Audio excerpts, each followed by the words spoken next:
Chapitre 7.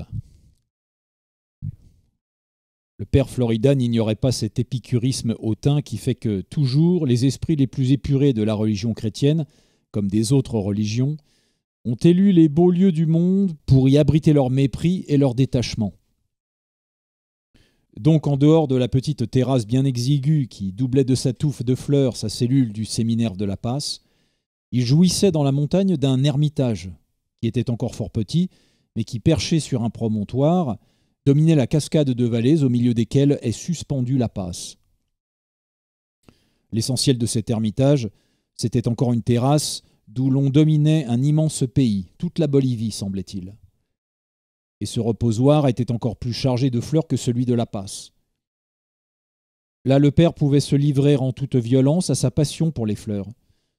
Là, il pouvait les humer, les inhaler, gorger son cerveau et son cœur de leur arôme. Là, il pouvait se saouler, se saturer tout à son aise et sans doute, par l'abus, atteindre au seul dégoût dont il eut besoin pour être tout à fait libre des liens de la terre. Restait l'ambition. Mais qu'est-ce chez un homme de cette espèce, d'autre que le mouvement même de sa pensée dans le monde ?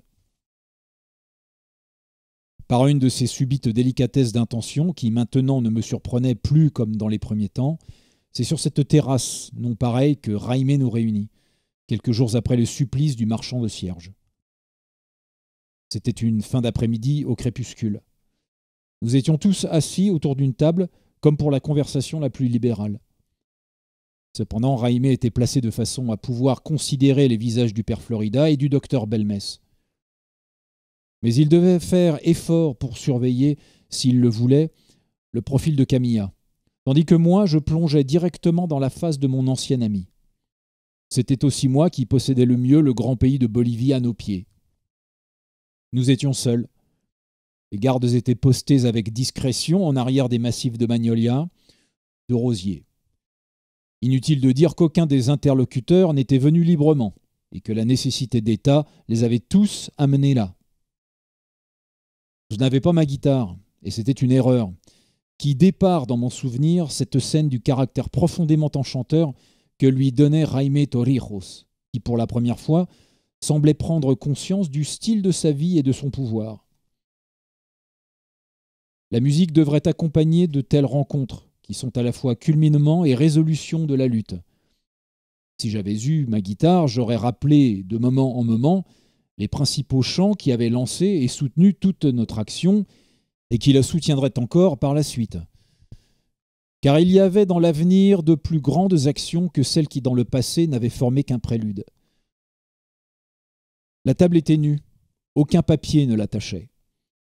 Il y eut d'abord un long silence, une sorte de recueillement en commun. Toutefois, Jaime semblait, plutôt que de méditer, attendre que les autres l'eussent fait. Puis il les regarda l'un après l'autre au visage. Et chacun était obligé d'abandonner quelques-uns de ses masques à ce lent dévisagement.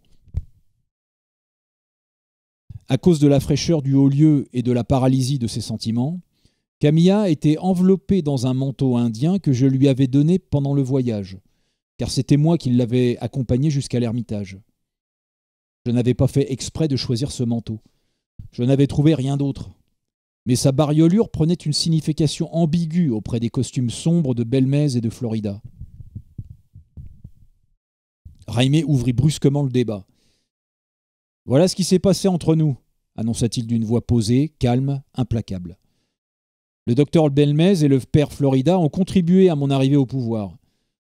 Non seulement ils n'ont usé contre moi d'aucun des moyens dont ils disposent, mais encore ils les ont, somme toute, mis à mon service.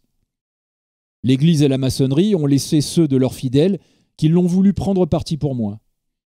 Le capitaine Fernandez, qui avait été un maçon ardent et qui jouissait du plus grand prestige parmi les maçons de l'armée, a décidé une partie de l'infanterie en ma faveur.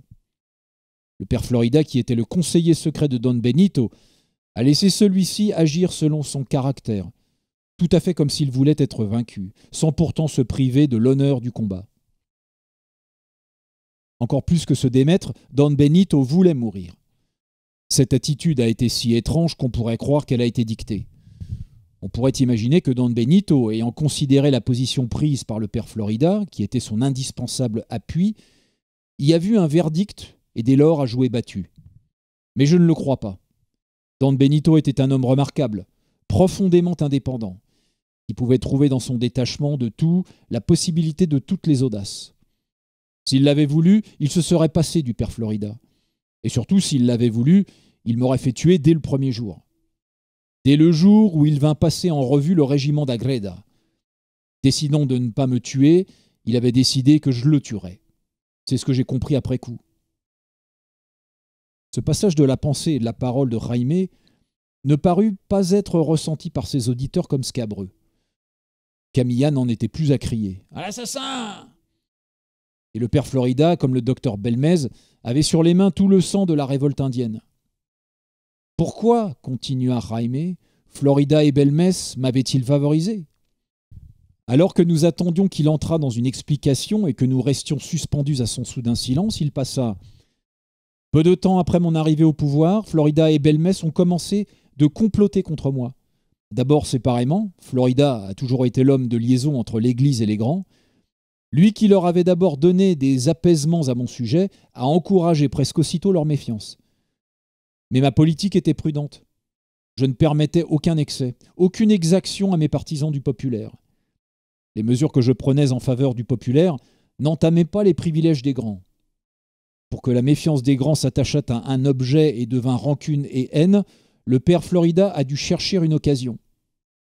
C'est ici qu'est entrée en scène Doña Camilla Bustamente.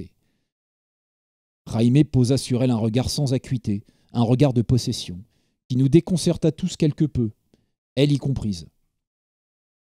Il y avait une grande et noble idée dans ce rapprochement d'une Espagnole et de moi, le métis, car je suis un métis. Et à partir de moi, vous n'aurez plus jamais comme chef en Bolivie que des métis, ce qui est une façon de dire que le sang indien finira par triompher. Il avait dit cela brusquement, avec une violence sauvage qui nous surprit complètement. Jamais il ne m'avait dit un mot sur cette question, et le plus souvent je n'y pensais guère.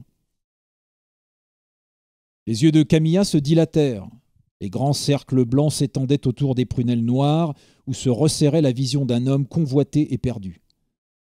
Le regret et la rancune marquaient décidément l'impuissance de la femme de l'aristocratie usée à suivre et à rejoindre le génie issu du peuple. Belmez était dérouté et bouleversé. Le père Florida entrait, après un long frémissement, en possession d'une évidence longtemps caressée à distance. Moi, je l'ai dit, j'étais surpris. Une fois de plus, je m'épouvantais d'être surpris. Je ne suis pas cavalier, Jaime. Je ne peux suivre ton galop. Il y avait une belle et forte idée dans ce rapprochement de l'homme et de la femme, des deux parties de la nation. Mais le père Florida veillait. Et ce n'est jamais en vain qu'une femme est une femme du monde, comme vous dites dans votre singerie de Paris. Qu'est-ce qu'une femme du monde ? C'est la fille d'une aristocratie battue, décapitée. En cette année 1868, cela est plus vrai que jamais, et cela est vrai depuis 1792. Les aristocrates de par le monde sont des décapités qui marchent par habitude. Voilà ce que sont vos grands, Florida. Voilà sur quoi s'appuie l'Église. Voilà ce qu'appuie l'Église. Mais peut-être que le pape et les cardinaux sont eux-mêmes des décapités. Cela se saura un jour, dans 2 ou 3 siècles. Yeux. Ah, les yeux autour de cette table, je les vois comme si j'y étais encore. Les yeux dilatés de Camilla qui s'enveloppait fiévreusement dans son manteau indien comme pour s'exclure de l'irrémédiable. Les yeux du père Florida, énormes, globuleux, roulant leurs particules de feu. Tour à tour, l'intelligence y était en deçà et au-delà de la haine. Les yeux de Belmez montraient les profondeurs de l'impuissance. On y mesurait l'effort en vain renouvelé de l'écolier qui relit sa leçon et qui s'aperçoit à un mot du maître qu'il ne l'a jamais comprise, bien qu'il la sache par cœur. Et moi, retrouvais-je dans ce que disait Jaime ce que je lui avais parfois murmuré ? La pensée devenue action, trempée de sang, forgée comme une arme d'acier, est étrangère aux penseurs. Mais comme est un peu sage cet étonnement des hommes de pensée devant la rapidité d'assimilation des hommes d'action, car les hommes d'action ne sont importants que lorsqu'ils sont suffisamment hommes de pensée, et les hommes de pensée ne valent qu'à cause de l'embryon d'homme d'action qu'ils portent en eux. J'avais apporté l'action à Jaime, et petite serait restée ma pensée sans lui. C'est ce que n'oubliait pas Florida, qui, à ce moment, me jeta un regard de caressante flatterie. « J'ai repoussé Camilla, reprit Jaime d'une voix intérieure. La ruse qui consistait à me la faire épouser était trop grossière et trop futile. Je ne suis pas Napoléon, ni un, ni trois. Ici une question secondaire. Que voulait Doña Camilla ? Pendant un temps, elle a été dédoublée. Femme amoureuse et femme du monde. La femme amoureuse se souciait peu de ce que le père Florida voulait faire de la femme du monde. Mais moi, je savais que les deux femmes se rejoindraient un jour, liguées contre moi, pour me défigurer aux yeux du peuple. Du reste, que dis-je ? Elles se sont rejointes tout de suite par la force des choses. Une pauvre danseuse qui ne m'a jamais donné que ce qu'elle avait, son corps, son âme étant restée dans son village. Doña Camilla Bustamente et Camilla n'ont été qu'une pour m'interdire d'aller la voir malade, pour l'insulter et pour m'insulter en elle. Jaime, qui avait retrouvé son calme du début, et qui de ce fait avait repris sur nous tout un beau prestige, s'adonnait de nouveau à la violence. Il se livrait tout entier, semblait-il, à l'indignation, à la colère. Il était dégringolé tout à coup à une querelle d'amants qui l'étalait devant nous. Il était défiguré, et il jetait sur Camilla des regards comme il y en a dans les rixes au coin des rues chaudes. Camilla demeurait sans force et n'avait pas le cœur de profiter de ce changement de ton. Il reprit avec une soudaine tranquillité qui nous fit douter de tout. Je dis « nous », très horrible, car j'étais soudain rejeté par mes émotions sur Florida et Belmez. Voilà donc ce qu'est l'aristocratie. Un sentiment aussi enchaîné que le sentiment populaire. Cette brusque conclusion me donna et me retira en même temps un merveilleux mal de tête.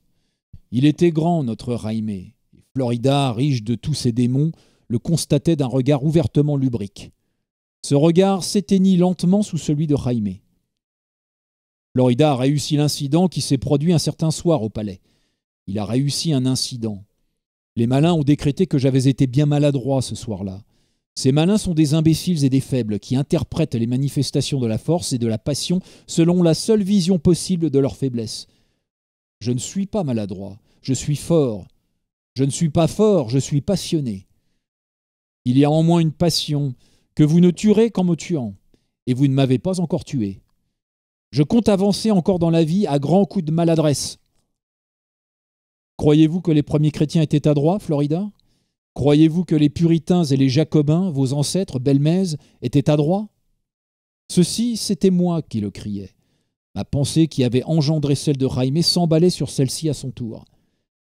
Donc, enchaîna Jaime sans sourciller, une futile entreprise matrimoniale a rebondi dans un futile complot, celui de Manuelito. Manuelito. C'est là qu'on voit la faiblesse de la femme en général, et non plus seulement de la femme du monde. Tournez le dos à une femme, puis regardez-la de nouveau. Elle aura mis dans son lit votre caricature. Concepción avec ses palefreniers ne vaut guère mieux que Camilla avec ses Manuelito. Il n'en dit pas plus sur ce point. Après cela, mes ennemis sont devenus plus sérieux. Ils ont voulu du sang. Il n'y a qu'une affaire de sang qui soit respectable, la guerre. La guerre civile ne me plaît pas, à moi, soldat. Je ne le fais que pour arriver à la guerre véritable. Vous, au fond, aimez la guerre civile parce que vous croyez qu'elle restera à la mesure de votre petit tempérament. Il regardait Belmez, qui suait. C'est vous, Belmez, qui avez fomenté la révolte indienne. Florida ne s'y est prêté qu'à contre-cœur et avec l'espoir que vous vous y perdriez, en même temps que moi. Pourquoi avez-vous voulu la révolte des Indiens ? Ici, vous avez été habile et perfide à souhait. Je voulais à la longue appuyer profondément mon gouvernement sur le peuple, c'est-à-dire sur les Indiens. Vous avez donc voulu qu'un torrent de sang me séparât à jamais des Indiens. Je n'ai pas su prévoir cela et empêcher cela. Je me suis montré misérablement novice dans cette affaire. Mais on ne m'y prendra plus. Et je réparerai cette formidable erreur. Pourquoi avez-vous agi décidément en ennemi contre moi ? Pour répondre à cela, il faut regarder par-dessus votre tête. C'est toute la maçonnerie qui a agi par vous. Si l'Église défend les grands, vous défendez la bourgeoisie. La bourgeoisie encore à demi espagnole, ou plus qu'à demi. Vous avez vu monter le sang indien, qui chez nous est le sang de tout le peuple. Et vous, qui n'avez à la bouche que les mots de fraternité, comme Florida, vous avez voulu raffermir le joug autrefois placé sur les Indiens par les prédécesseurs de Florida. car la maçonnerie partage avec l'Église les responsabilités et les hypocrisies de sa propriété. Vous n'avez agi que du jour où vous avez vu que vous ne pouviez m'attirer dans votre ombre par votre belle-sœur. Mais alors vous n'y êtes pas allé par 4 chemins.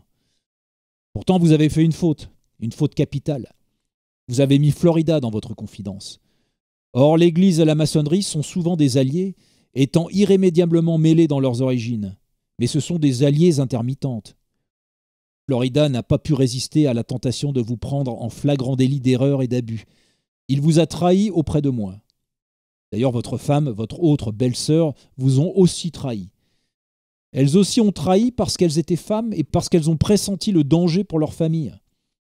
La famille Bustamante a agi comme Bustamante, ce qui a fait que finalement, elle a fait la politique des grands qui, effrayés par la révolte indienne, se sont rapprochés de moi par Florida. Et pourtant, la famille Bustamante, c'est l'intérêt d'avoir un pied dans la maçonnerie, mais un pied seulement. Camilla vous a trahi, peut-être sans le savoir. Mais après tout, ce n'est pas sûr. Mais elle m'a trahi aussi. Elle a trahi tout le monde et personne, comme Concepción. Camilla releva la tête pour la première fois. La raillerie devenait monotone et s'usait. Sans doute Jaime le sentit, car il coupa court. Tout cela selon les faits. Il me reste à dégager les idées, car on ne gouverne les faits qu'avec des idées. Je levai la main pour demander la parole. Je vous demande pardon, Excellence, mais il y a un fait que vous n'avez pas mentionné et qui me concerne. Or cela peut faire croire à ces personnes que vous vous leurrez sur moi ou que vous me ménagez. Pourquoi le docteur et le père ont-ils dressé si rapidement leur batterie contre vous? Grâce à moi. Et Camilla elle-même? Parce que j'ai été bavard et officieux. Parce que je leur ai exposé vos idées sur les Indiens. Parce que j'ai fait la sottise de vouloir les convaincre. Pendant le temps qu'avait parlé le protecteur, j'avais été soudain et de plus en plus frappé de cette affolante récurrence. J'avais inventé ses ennemis. Si autrefois j'avais inventé le protecteur, naguère j'avais inventé ses ennemis. Je les avais prévenus contre lui. Jaime avait trouvé un inconvénient plus grand que l'avantage à avoir un ami à idée. Cependant, Jaime me regardait. Il me regarda longtemps. Jaime ne m'avait jamais beaucoup regardé, tout au moins jusqu'à ces derniers temps. Autrefois, il semblait trop jeune et trop exubérant pour regarder les gens. Depuis la révolte indienne, il m'avait regardé 2 ou 3 fois. Et maintenant, il me regardait, pour toujours. Felipe, tu sais ce que tu as à faire, comme moi je fais ce que j'ai à faire. Nous sommes comme nous sommes. J'ai dit que nous avancions à grands coups de maladresse. Tu leur avais dit ce qu'il fallait dire. Nous disons toujours ce que nous faisons. Il faut aller au-devant de ses ennemis. Il n'est pas bon de les attendre. Il faut faire tout très franchement et très vite. Venons-en donc à parler des idées. Felipe, nos ennemis se sont bien comportés. Ils ont vu juste, loin, ils ont agi rapidement pour prévenir de longues échéances. Ils ont vu que ma politique les frappait dans leurs croyances et dans leurs intérêts. Je veux rénover le peuple indien. En homme d'État, je veux ce qui est inévitable. Le sang espagnol n'est déjà presque plus rien en Amérique du Sud. Il sera noyé. La race indienne renaîtra du coup terrible qu'elle a reçu. Elle s'adaptera. Elle assimilera la vie de ses anciens vainqueurs. Elle sortira de sa paresse, qui est celle d'un malade, d'un convalescent. Du Mexique à la Bolivie, il en sera ainsi. Je ne suis qu'un précurseur, mais j'aurai beaucoup de successeurs. Ceux-ci le savent, et ils savent qu'ils seront frappés en tant qu'Espagnols, en tant que maîtres et encore autrement. Florida sait que le christianisme y succombera ou se transformera. Belmez sait que là où le christianisme succombe, la maçonnerie n'en a pas pour longtemps. Car elle n'a jamais eu la force d'assurer de sérieux moyens sociaux à son rêve, qui est de remplacer l'Église. Les maçons ne sont pas de taille à remplacer l'Église. Ils ne peuvent et ne savent agir que dans son ombre. J'intervins de nouveau. Le jour où l'Empire Inca sera relevé, quelque chose comme la religion Inca refleurira aussi, forcément.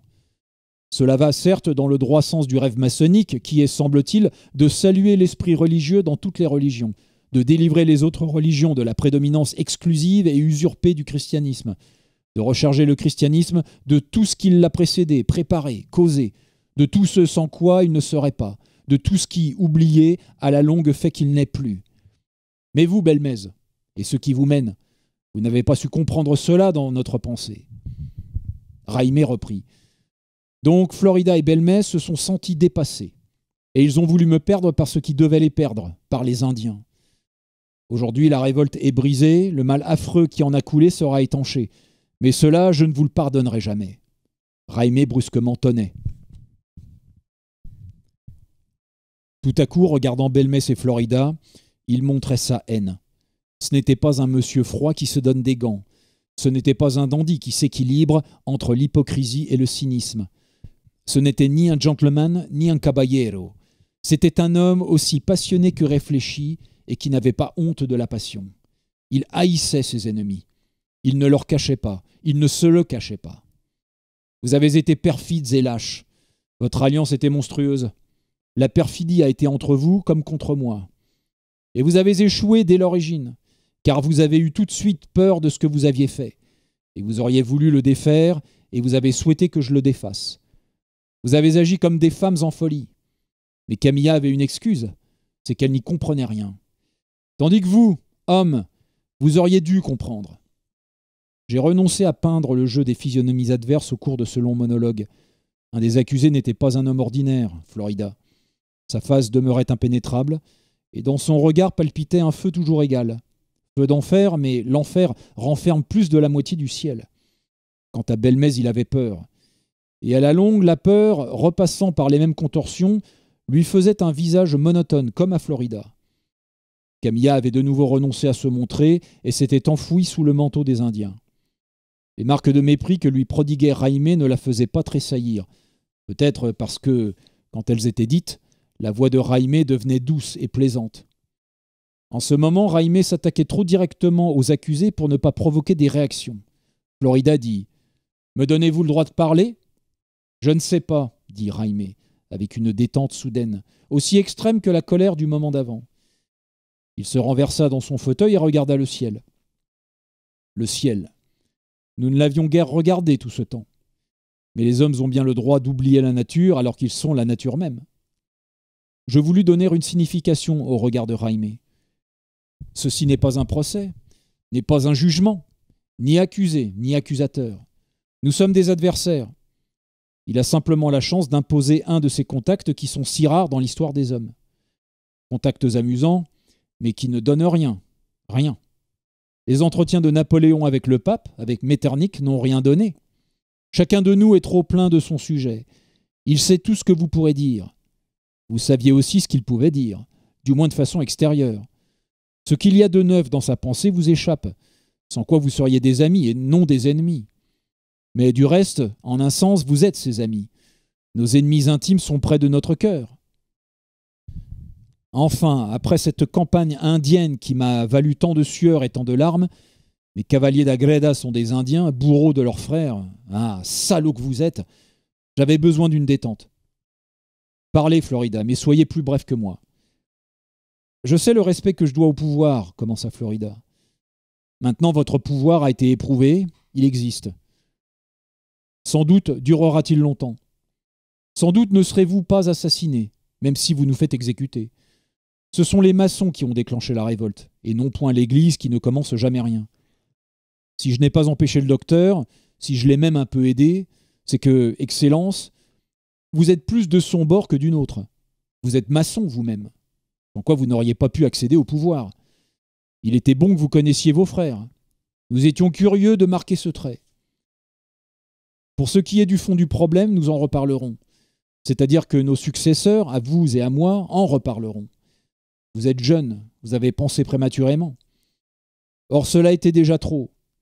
On ne peut pas dire que vous avez agi prématurément, car somme toute, vous aviez fait peu de choses pour les Indiens avant la révolte, et par la suite vous ferez encore moins. Vos autres projets vous en empêcheront. Car vous avez d'autres projets, n'allez-vous pas nous en parler ?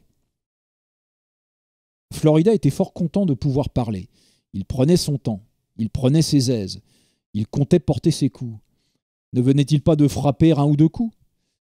Ce personnage incroyablement futile dans sa force tournait autour du destin comme un chat autour d'une jatte de lait. Jaime bâilla. « Non, je ne vous en parlerai pas. Tout cela a assez duré. Vous ne serez pas fusillé. On ne fusille pas les institutions que l'État ne peut détruire. Je représente l'État. La lutte entre l'État et les églises durera encore longtemps. Elle ne sera pas finie en 1968, ni en Europe, ni en Amérique. Vous changerez et nous changerons. L'un de nous absorbera l'autre, au moins pour un temps. À quoi bon vous fusiller? Vous seriez remplacé par d'autres. Vous n'avez pas été arrêté, vous ne serez donc pas relâché. Je ne garde que Doña Camilla. Il termina par un sourire vraiment libre.